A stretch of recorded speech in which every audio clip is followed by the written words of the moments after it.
జై భీమ్ సినిమా వచ్చింది మధ్యలో.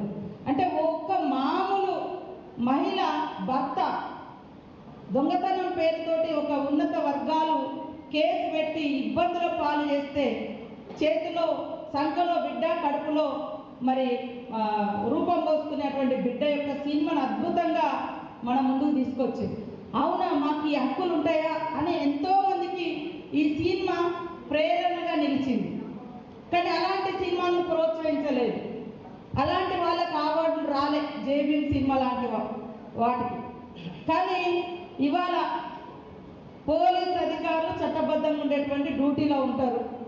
వాళ్ళని బట్టలు ఇప్పేసి ఒక స్మగ్లర్ పాత్రలో ఒక స్మగ్లర్ పాత్రలో ఉండేటువంటి ఒక స్మగ్లింగ్ చేసేటువంటి హీరోలు పోలీస్ అధికారులను పోలీస్ స్టేషన్లలో బయట బట్టలు ఇప్పేసి నిలబెట్టి యథేచ్ఛగా స్మగ్లింగ్ చేసేటువంటి సినిమాలకు మాత్రం కేంద్రం నుంచి అవార్డులు వస్తున్నాయి.